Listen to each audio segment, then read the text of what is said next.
Hello viewers, welcome to Shiva's world channel. இன்னைக்கு Tuesday எங்கள் வீட்டில் என்ன லஞ்சுன்னு பார்த்துடலாம் வாங்க. சூடான வடித்த சாதம் பாருங்கள் எப்படி பொலன்னு வந்திருக்கு பாருங்கள். வடித்து சாப்பிட்றது ரொம்ப நல்லது. சாதம் எப்போவுமே வடித்து சாப்பிடுங்க. குழம்பு பாருங்கள், பச்சை சுண்டைக்காய் முருங்கைக்காய் போட்ட காரக்குழம்பு. இதில் தேங்காய் அரைச்சி விட்டுருக்கேன். நான் இதில் சின்ன வெங்காயம் பூண்டு தேங்காய் அரைச்சி விட்டுருக்கேன்.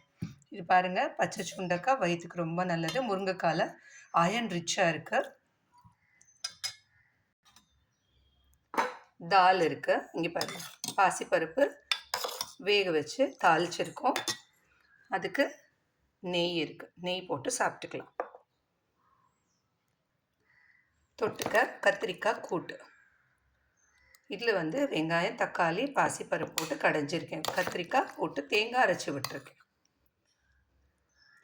கத்திரிக்காயில் ஒரு எக்குக்குள்ளே சத்து இருக்குதுன்னு டாக்டர் சொல்கிறாங்க. ஸோ கத்திரிக்காய் நீங்கள் கண்டிப்பாக சாப்பிட்லாம். சில பேருக்கு கத்திரிக்காய் அலர்ஜியாக இருக்கும், ஸ்கின் ப்ராப்ளம் இருக்கவங்க எடுத்துக்க வேண்டாம் கத்திரிக்காய். டெய்லி நம்ம ஃபுட்டில் ஒரு சுண்டலாவது நம்ம எடுத்துக்கணும். நான் இன்றைக்கி பாருங்கள் ராஜ்மா சுண்டல் பண்ணியிருக்கேன்.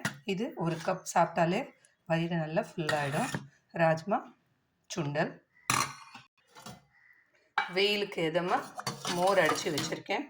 இதில் பச்சை மிளகாய் இஞ்சி கருவேப்பிலை பெருங்காயம் சீரகம் எல்லாம் போட்டு அடித்து வச்சுருக்கேன். மோர் பாருங்கள்,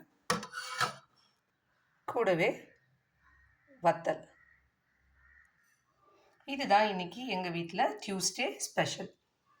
பார்த்துக்கோங்க. இந்த வீடியோ உங்களுக்கு பிடிச்சிருந்ததுன்னா லைக் பண்ணுங்கள், கமெண்ட் பண்ணுங்கள். மறக்காமல் ஷிவாஸ் வேர்ல்ட் சேனலை சப்ஸ்கிரைப் பண்ணுங்கள். நெக்ஸ்ட் வீடியோவில் பார்க்கலாம். தேங்க்யூ.